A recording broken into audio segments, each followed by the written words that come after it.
In the spring of 1837, Joseph Story was despondent. The Supreme Court had just concluded a session, and in a letter to a friend, he lamented, "I am the last of the old race of judges. I stand their solitary representative with a pained heart and a subdued confidence." He considered resigning, but ended up staying on the court for another 8 years. What caused Justice Story such angst? The mid-1830s was a time of transition at the Supreme Court. Justices were coming and going, and some, including Justice Story, feared the new direction the court was taking.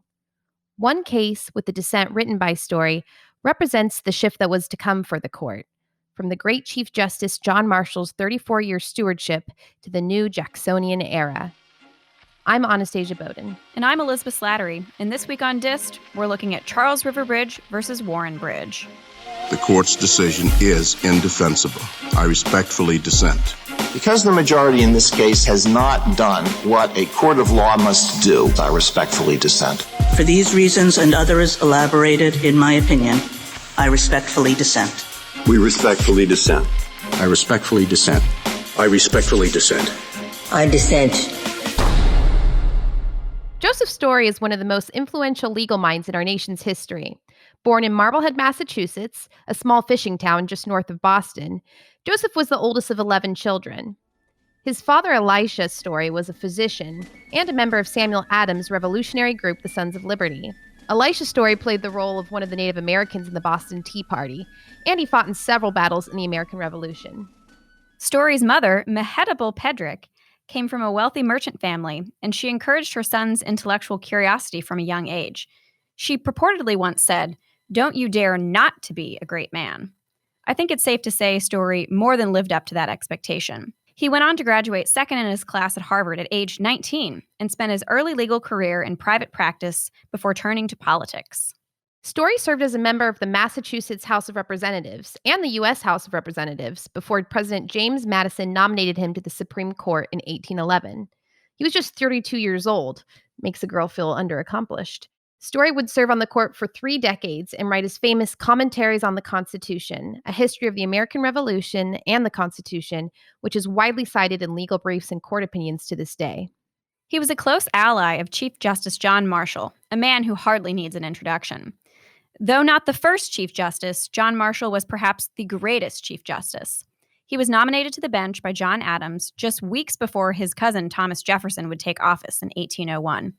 Adams later remarked, his gift to John Marshall to the people of the United States was the proudest act of his life. During 3 decades as Chief Justice, Marshall transformed the court from being an institution that lacked energy, weight, and dignity, as the first Chief Justice, John Jay, put it, into an equal branch of government. He wrote landmark decisions, such as Marbury versus Madison, which recognized the power of the court to declare acts of Congress unconstitutional. He also wrote the famous Mccullough versus Maryland, which interpreted the necessary and proper clause in a way that strengthened the power of the federal government, and which upheld Congress's power to establish a national bank unfettered by state interference.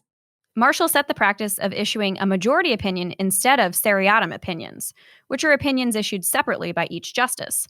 This made it easier for people to understand what the justices had ruled. And rule they did. The court issued more than 1,000 opinions during his tenure, with about half offered personally by Marshall. We talked with a biographer about John Marshall's influence on the young Joseph Story. I'm Richard Brookheiser. I'm a journalist and a historian, biographer. I'm a senior editor of National Review, and I've written a number of books on the founders, including John Marshall, the man who made the Supreme Court. The age gap between Marshall and Story is 24 years, so it is a generation. And a Story comes on the court in 1811. He's a Madison appointee. I almost want to say he falls in love with John Marshall. He warms to his personality. And he also responds to his mind. I mean, Story is a brilliant man, brilliant legal mind, but he just believes for the rest of his own life, and after Marshall dies, he would be the first to say Marshall had a better mind than mine. He just responded to something capacious and strong and powerful in Marshal's reasoning. So you have to say that Story is Marshal's most important convert on the Supreme Court bench. When Story wrote his commentaries on the Constitution, which he hoped would become an American version of Blackstone's commentaries on the law of England, he wrote a beautiful dedication to none other than his friend John Marshall. And he dedicates it to Marshall, and he sends it to Marshall. Marshall is still alive. And he tells Marshall the most important thing he can say to him. He says, a disciple of Washington still lives, meaning Marshall himself. And this is the highest compliment you could possibly pay John Marshall, who adored George Washington, had served under him in the Revolutionary War, always thought of himself as Washington's soldier, Washington's loyal follower. And his own loyal follower, Joseph Story, says, yeah, you did it. You did it, Chief. Marshall was the last of the old Federalist Party. Here's more from Richard. John Marshall is the last Federalist left standing. The party of George Washington and Alexander Hamilton and John Adams wrecks and vanishes, beginning with the election of 1800, and then finally it's done with the War of 1812. But Marshall keeps going on, and he keeps upholding their principles, and he writes them into American law via his decisions. Marshall was also able to establish a sense of camaraderie among the justices. Well, the famous story about Marshall is that the justices by custom could only have wine at their dinners. This would be after they'd spent the day hearing cases. They'd go back to their boarding house to talk about the cases, and they'd talk about them over dinner. And the custom was they could only have wine at dinner if it were raining. And I assume that would be to cheer themselves up. So Chief Justice Marshall would always ask one of his fellow justices, often Justice Story, when he gets on the court, Brother Story, will you look out the window and tell us what the weather is? And Story would say, well, the sun is going down in a clear sky. And Marshall would say, our jurisdiction is so vast that by the law of chances, it must be raining somewhere. So wine was always served at the Marshall court. I'm reminded of Sandra Day O'Connor, who used to cajole the justices into eating lunch together after each conference. She believed that it was more difficult to stay mad and easier to find common ground when breaking bread. Perhaps Marshall thought the same could be said of drinking wine. Story and Marshall would serve on the court together for 24 years until Marshall's death on July 6, 1835. And suddenly, there was a lot of change happening at the court. But first, we need to back up a little bit to 1828 and the election of Andrew Jackson. His inaugural celebration at the White House is legendary. Alcohol flowed freely, riots broke out, men in muddy boots stomped all over the furniture. It sounds more like a frat party than a Washington soiree. Joseph Story attended and said, the reign of King Mob is triumphant. Here's historian Tim Huebner. I am Timothy Huebner. I'm the Sternberg Professor of History at Rhodes College, and I also serve as the Associate Provost there. Jackson is elected president in 1828. He represents something new. A very different party system is starting to sort of take shape at the time. Politics are more a more democratic enterprise. The franchise is expanding at this moment, and Jackson, from his perspective, sort of represents the will of the people. So Jackson, while he's in office, is implementing a range of policies that he thinks are supported by the people, but he runs into strong opposition from what turns out to be a sort of anti-Jackson movement that takes on the label of the Whig Party. And this is probably most evident in Jackson's war on the Second Bank of the United States, where Jackson vetoes the effort to recharter that bank. And that's where Tawny comes in. The infamous Roger Taney was a politician from Maryland, and at the time he served as Jackson's attorney general. He later became a Supreme Court justice, but we'll talk more about that later. Back to Tim. because Tawny is the attorney general at the time of this bank war in the 1830s and actually writes the bank veto message that is issued by President Jackson. Not only that, Jackson subsequently moves him over from the position of Attorney General to Secretary of the Treasury in order to carry out the sort of aftermath of the veto of the bank. And that is the sort of moving of federal money out of the Bank of the United States. Here's Richard Brookheiser. Two of Jackson's Treasury secretaries wouldn't go along with it. Jackson had to promote one to Secretary of State, and he had to fire the other one. You're fired. Finally, Roger Taney, who's the Attorney General, he volunteers to step in and remove the federal government's deposits from the second bank, which, really mortally wounds the bank. And so the supporters of the bank, the Whig Party, are furious with Tawny. He's Jackson's hatchet man, a loyal Jacksonian foot soldier. Tawny is put into the position of Secretary of the Treasury in that he was willing to carry out that action. But he was nominated on a recess appointment. And when the Senate actually comes back into session, they are not willing to accept this idea that Tawny is going to be Secretary of the Treasury. So the Senate rejected Tawny's nomination, making him the first cabinet-level official to be rejected by the Senate. What a burn. Here's more from Tim. Jackson's veto of the second bank of the United States was itself an effort on their part to undermine the Supreme Court's ruling in a case called Mccullough versus Maryland from 1819 that had upheld not only the sort of constitutionality of the bank, but was an example of what Marshal had been building up ever since 1803 in Marbury, and that is the power of judicial review. The bank veto challenges that power explicitly when it basically says that the court has no more power to interpret the U.S. Constitution than the president has.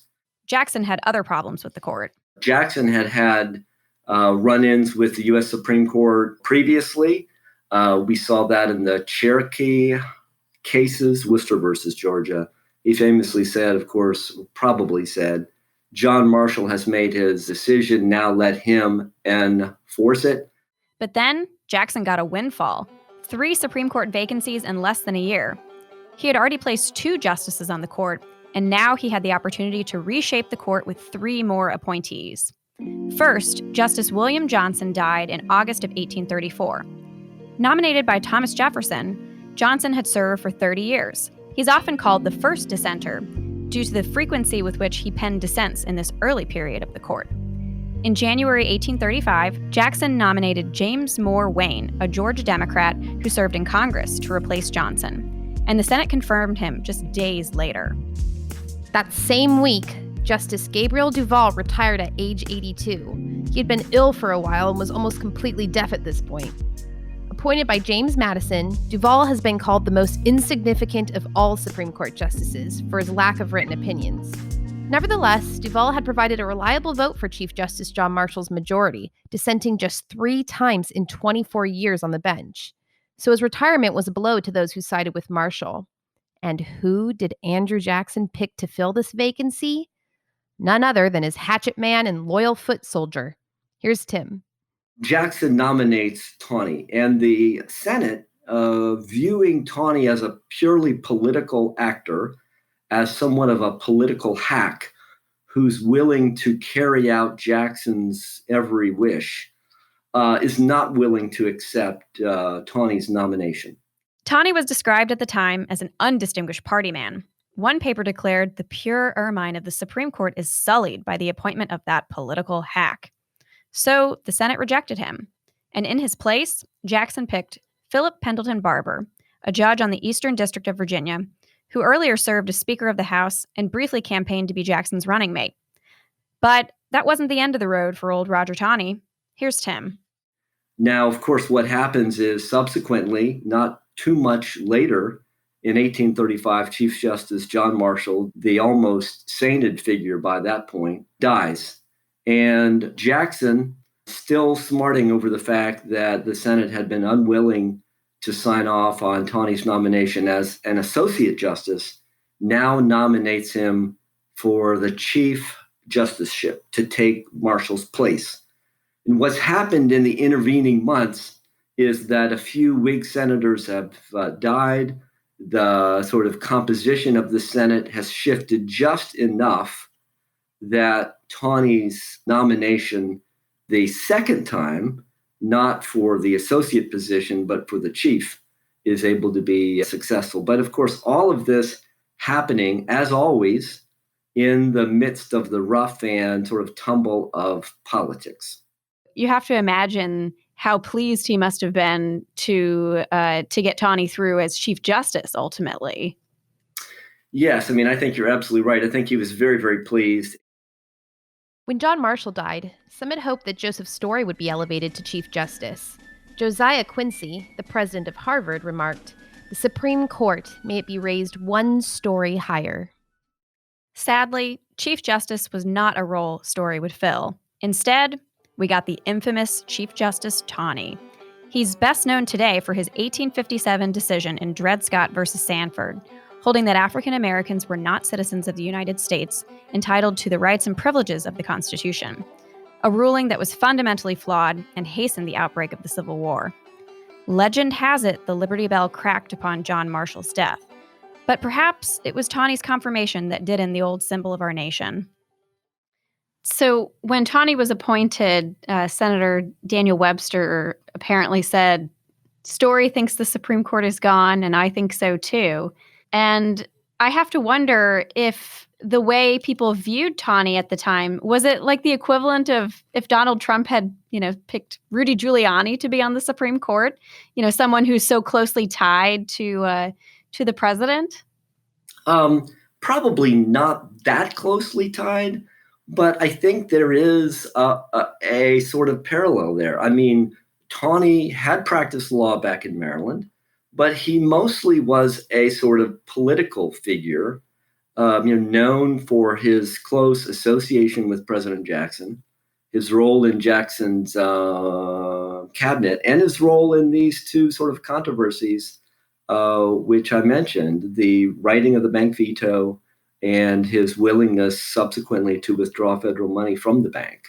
So, yeah, I mean, he was seen really as more of a political figure than any sort of legal figure. And I mean, I'll only add, Tawny, and this was typical of 19th century Supreme Court justices, Tawny had no experience as a judge. He'd never been a judge before.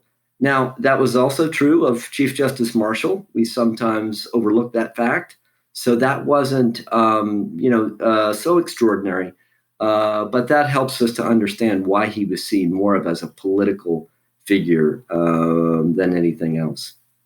Yeah, I think sometimes we forget today how different Supreme Court justices and their pedigrees are than they used to be. They very much used to come from the political world, and today we sort of expect them to come from, almost these judicial monasteries, from the academy, from the appeals courts, but not to debase themselves with lowly politics. Here's more from Tim about Tawny and the new era he ushered in. He seems to represent a sort of Jacksonian style of politics. He represents this new Jacksonian political party, the sort of Democratic Party.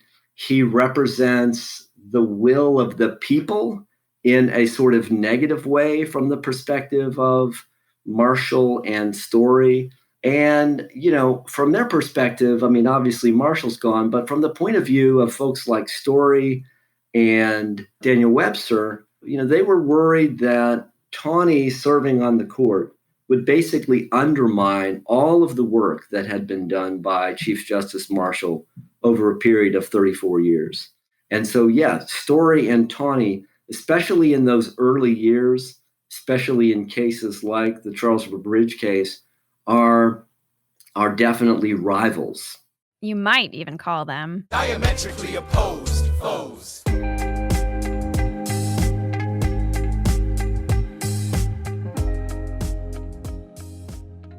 That brings us to the Charles River Bridge case, a decade-long legal battle between two bridge companies in Cambridge, Massachusetts. But first we have to back up a bit, to 1785, when the Massachusetts legislature granted a charter to Charles River Bridge Company to build and operate a bridge between Boston and Charlestown. The company would collect tolls for 40 years and then turn it over to the state. The bridge proprietors sold shares to raise funds to build the bridge. The legislature extended the Charles River Bridge toll privilege for an additional 30 years in 1792, when it granted a charter to build another bridge between Boston and Cambridge.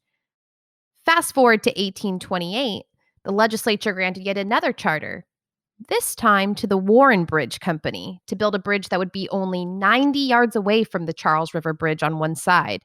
The new Warren Bridge Company would collect tolls to recoup construction costs for up to 6 years, then turn the bridge over to the state. At that point, it would become a free bridge. Needless to say, the folks at the Charles River Bridge were not thrilled about the prospect of a free bridge just yards away. At this point, the Charles River Bridge had approximately 3,000 foot passengers and 750 vehicles per day. And while the bridge cost an estimated $46,000 to build and operate, its tolls had generated around $1.2 million.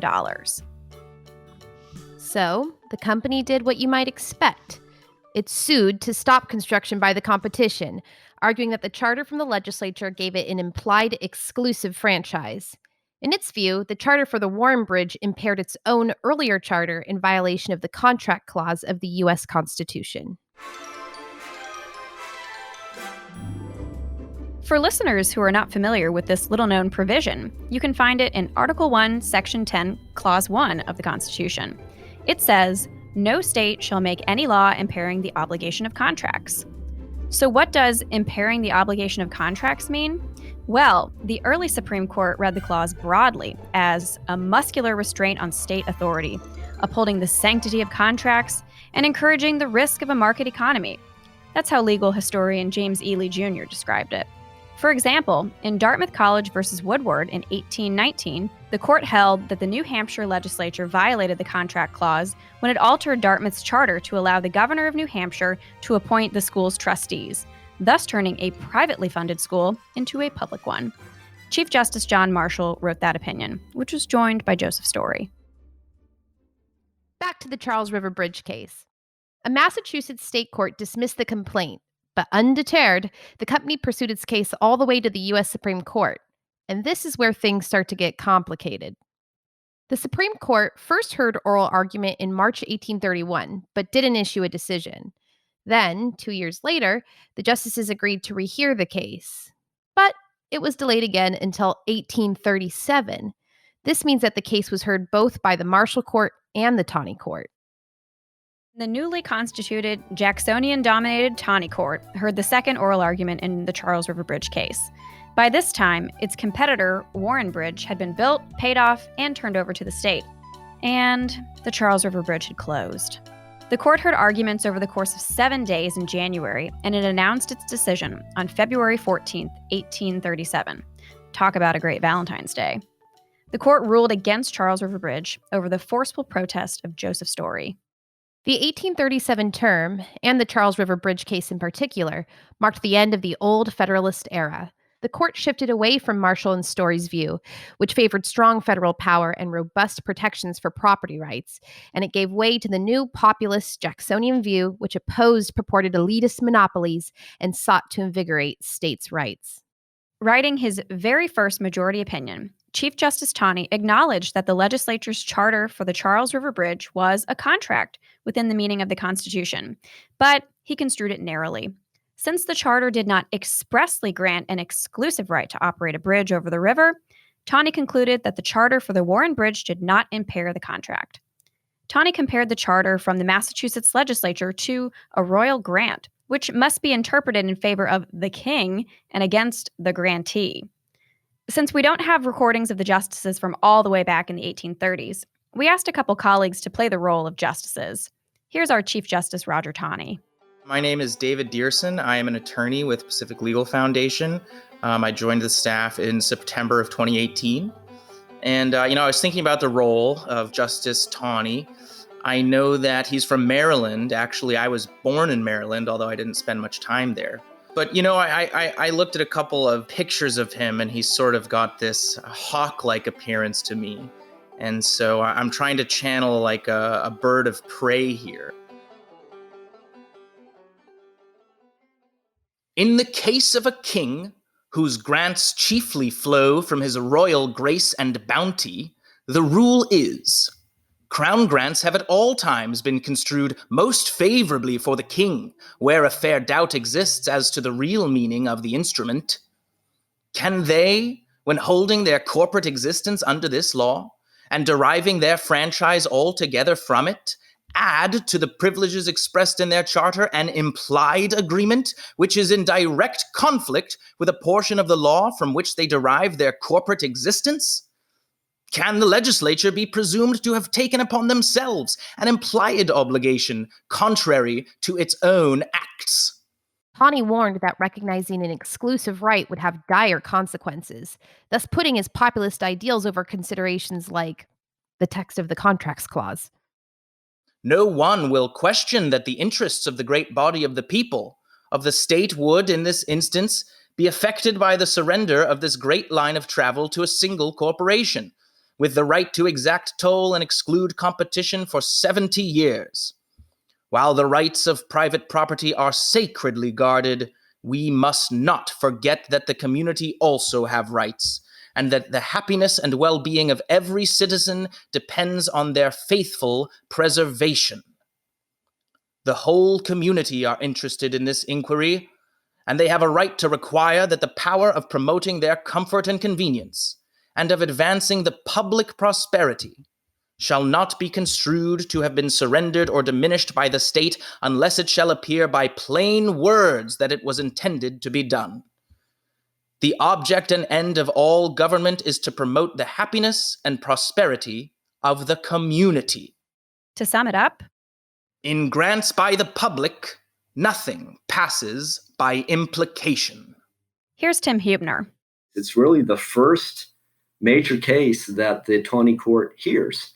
And part of the symbolic difference of the Tawny Court and the Marshal Court is the fact that Tawny, when he walks into the court's chambers, which that time held in the basement of the U.S. Capitol building, he walks in wearing long trousers. He's wearing long pants in the same way that most men wear now, right? But at the time, that was a stark difference because Marshal, who was really a product of the late 18th century, had worn sort of knee-length sort of breeches of that 18th century style. And so you have Tawny, who seems to represent a more democratic, egalitarian impulse as a man of the people. Tawny's opinion in the Charles River Bridge case is basically the embodiment of his populist, long pants-wearing egalitarianism. And we see that in what Tawny does in this case, where he basically argues that there's no such thing as an implied exclusive right. He argues that instead the people have rights, or as he phrases it, the community also have rights, and he juxtaposes those rights to those of property, setting the interest of the public in opposition to the rights of individual property owners. So Tawny there is basically arguing in support of a more instrumental view of the law, of a more sort of dynamic understanding of property. And in this sense, then, Tawny sounds a lot like Andrew Jackson in the bank war, because Jackson views the national bank as a monopoly. And that's the same sort of rhetoric, or that's the same sort of tone that we get from Roger Tawny when he shoots down the idea of implied exclusive rights. Now, Story, on the other hand, represents this older view, and it is arguably the view of Chief Justice Marshall. And the Marshal Court had been extremely protective of the rights of property owners and of the notion of contracts.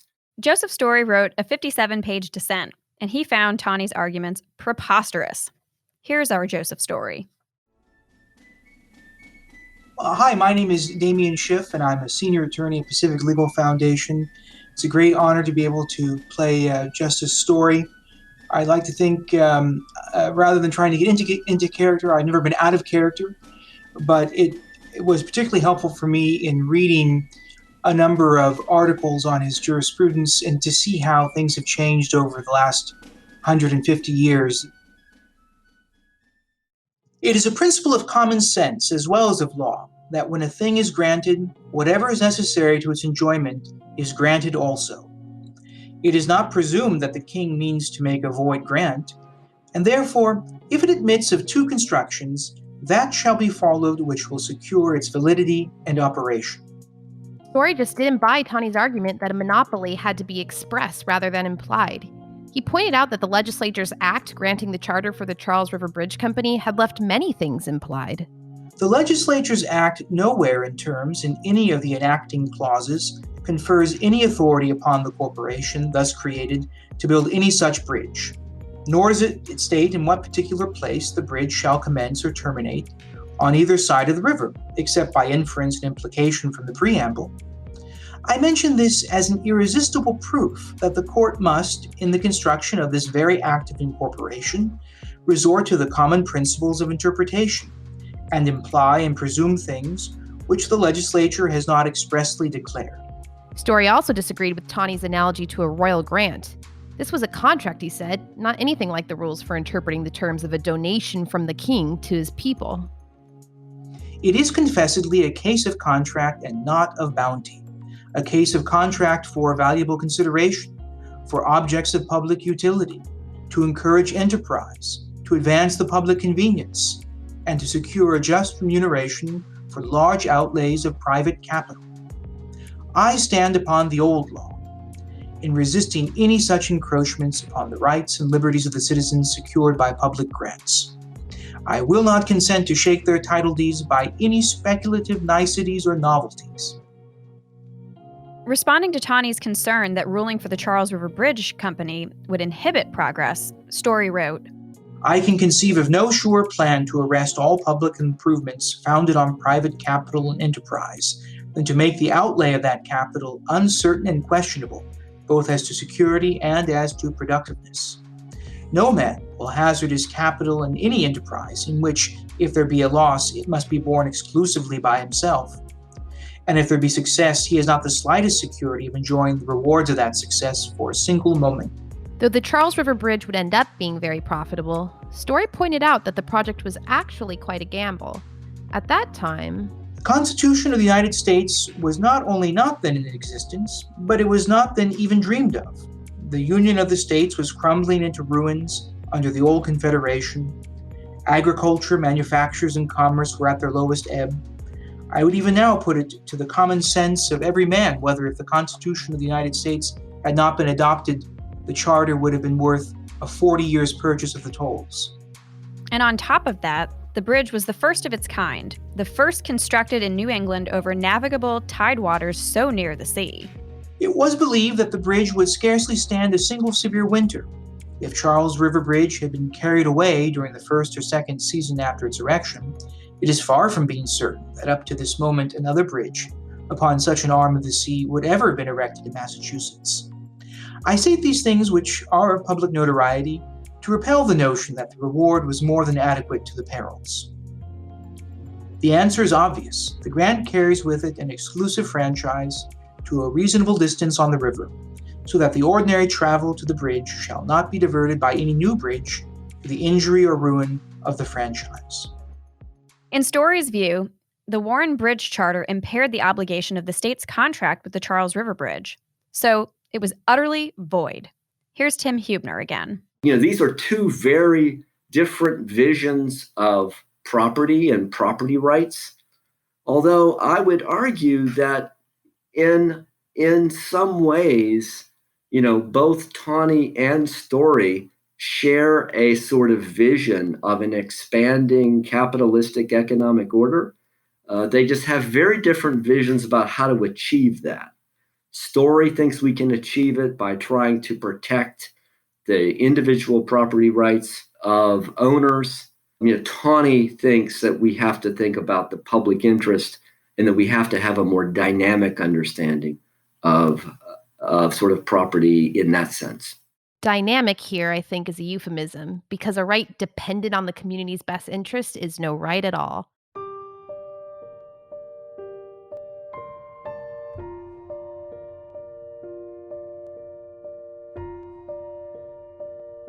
The loss of his mentor and ally, John Marshall, clearly had an impact on Joseph's story. Richard Brookheiser describes another dissent from that term in Briscoe versus Bank of Kentucky. And he says in his decision that he knows that his late chief, Marshal, could have argued against this with supreme eloquence. He can't. He can't bring Marshal's eloquence to it. And he quotes a line from the Aeneid by Virgil, describing Aeneas's journey to the underworld in the middle of the poem. And he meets his own dead father in the underworld of the ancient world. Aeneas is made to say, I leave these offerings in vain to you, to his father. And Story quotes this in Latin, quoting from the Aeneid. So that shows you where his mind is at. His father is in the underworld. The upper world has changed, and Joseph Story, can't do anything about it except dissent. Story wrote to another justice that he considered resigning. Here's Richard again. Story, at first, he thinks of quitting. There are these big constitutional cases, and he's the lone dissenter, and, woe is me and woe is the court. But he stays on until the end of his life, and I think that's largely because he loves the law. He loves his job, he loves the law, he loves thinking about it, he loves writing about it, he loves arguing about it if he has to. And where better can you do that than on the bench of the Supreme Court? So Story will stay at his post.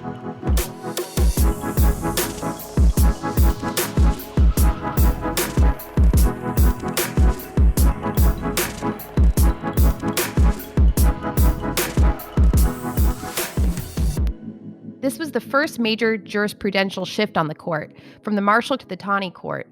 And in fact, it was part of a broader cultural shift, the passing of the founding generation, the OGG, the original greatest generation. Among some, there was a feeling of anxiety about how our fledgling republic would survive without the guidance of the men who had devised our Constitution and our country. Here's more from Richard.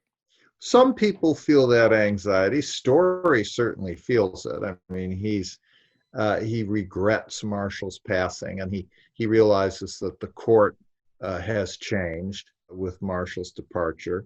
There's a young politician in Illinois, Abraham Lincoln, who gives a speech in 1838, which no one pays any attention to. We only know it now because Lincoln went on to become Abraham Lincoln. But he gives this speech to the Young Men's Lyceum in Springfield, Illinois, and it's preoccupied with the death and the disappearance of the founding generation. Joseph Story embodied this anxiety, that the old race of judges was under siege by the Jacksonian barbarians at the gates, as one scholar describes it. But this would be just the first of many jurisprudential shifts on the court. Here's Tim Huebner. There is another shift that happens during the Civil War era. It's not of the same sort. It's not that people are starting to lament, the old order. It's an eagerness to sort of overturn that old order that we see with President Lincoln, because Lincoln and his party in the 1860s are, redrawing the circuits in order to change the sort of composition of the U.S. Supreme Court. They're adding an extra justice in 1863 to increase the size of the court from 9 to 10.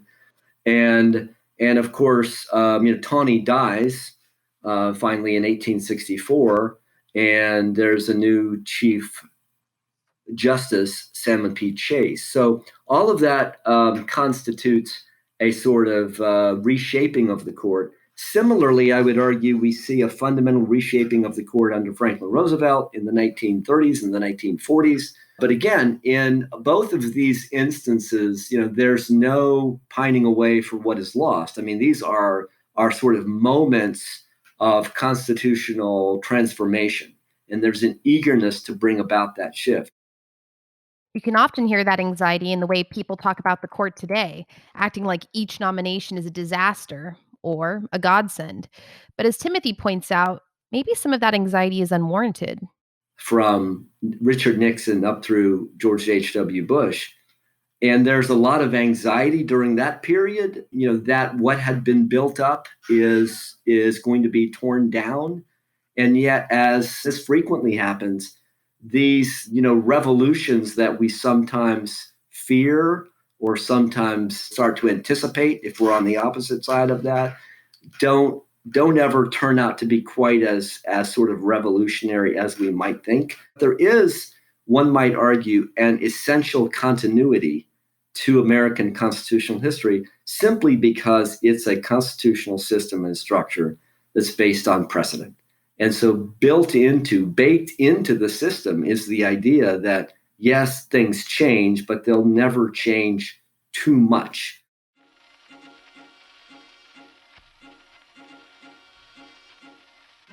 Justices come and go, and the world keeps turning.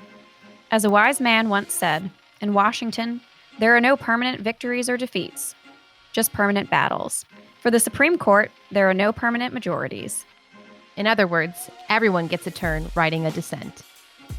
Thanks for listening to Dist. Please subscribe on Apple or wherever you listen to podcasts. We'd appreciate your feedback, so send questions, comments, or ideas for future episodes to dist@pacificlegal.org. And if you enjoyed this episode, please leave us a 5-star rating and tell your friends to check out Dist.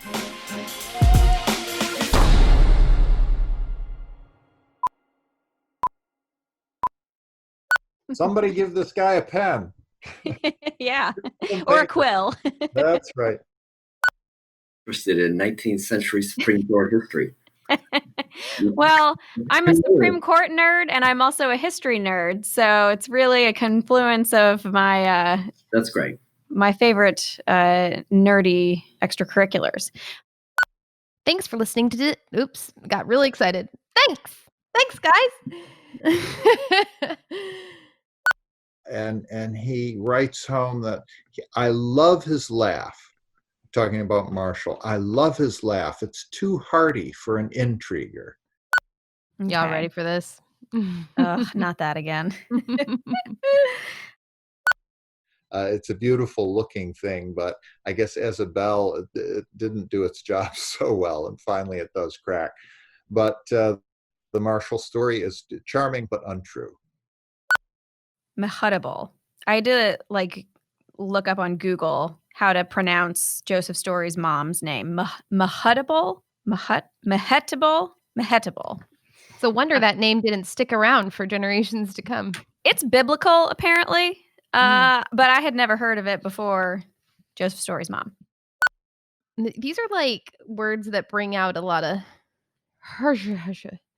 like bad pronunciation. It makes me sound like anyway. I'm really excited about the banjo music. Ding ding ding ding ding ding ding.